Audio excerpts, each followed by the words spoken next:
Get ready for the dictation. Start.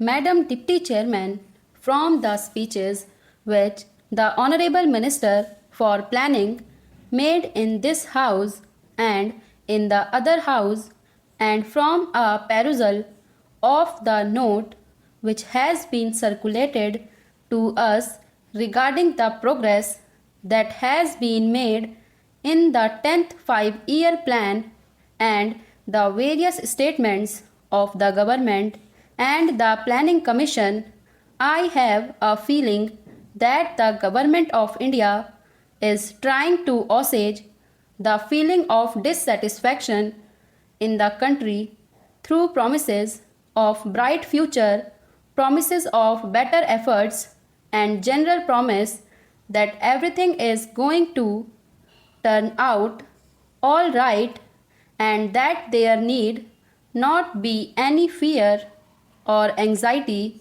in the country. Madam, while saying this, I realize that the country has made certain progress in the development of our economy during the last decade. Industrial production has increased, agricultural production has increased, the productive capacity has been built up, and we have also got employment opportunities being created.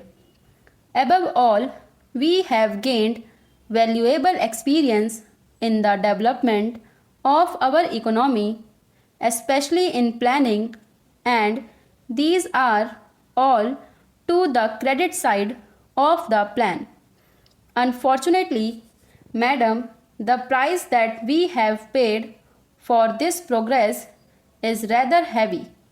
The imbalances that we have created are likely to go out of control unless definite steps are taken to see that the imbalances are corrected at the earliest opportunity.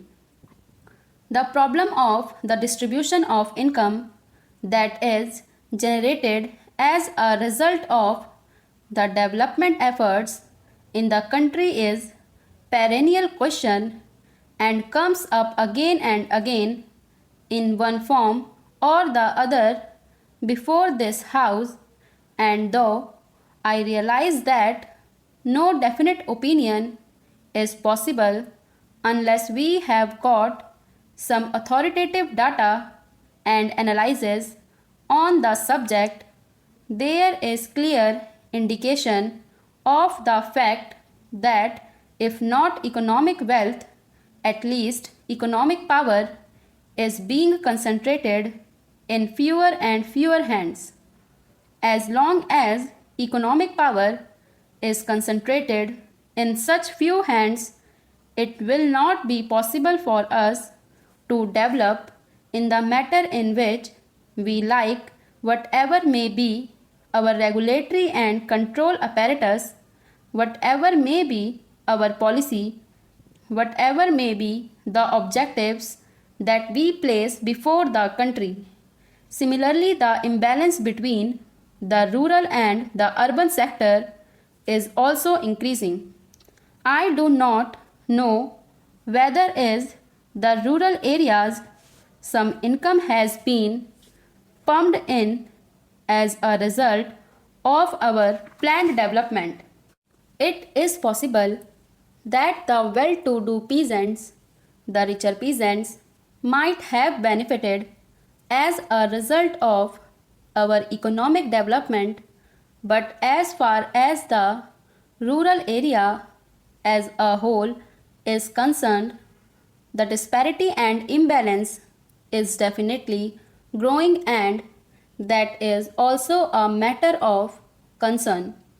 The very fact that urbanization takes place at such a rapid rate in our country is visible proof that the imbalance has been growing, with the result that neither the urban areas nor the rural areas are today in a position to live the life that they were living before our planned developmental efforts started.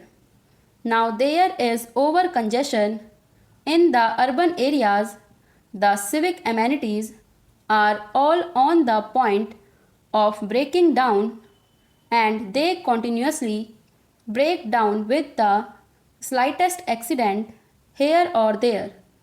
The slums are increasing at a rapid rate and unemployment is increasing. Whatever may be the figures regarding crimes, etc., that may be published by the government, there is a definite impression in the country that the crime situation is also deteriorating.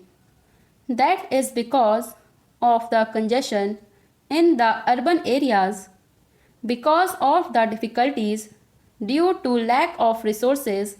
They are unable to deal with the problems that arise as a result of this over congestion, and the problem of law and order becomes more acute as a result of this urbanization.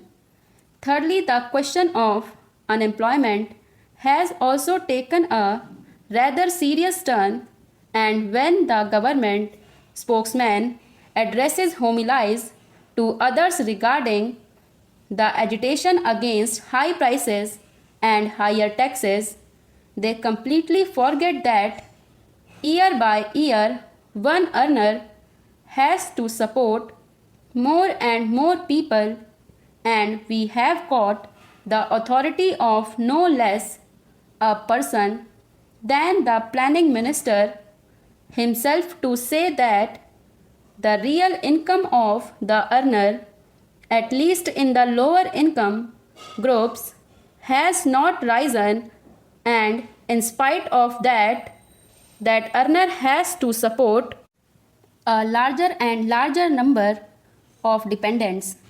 There is so much dissatisfaction in the country that people are clamoring against rising prices and rising taxes.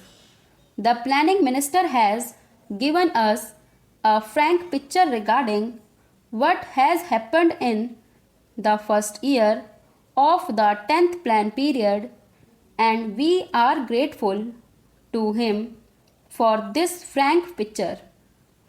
The figures that he has cited have given us a clear idea of what is happening to our economy at the present moment. But he has tried to strike a note of optimism.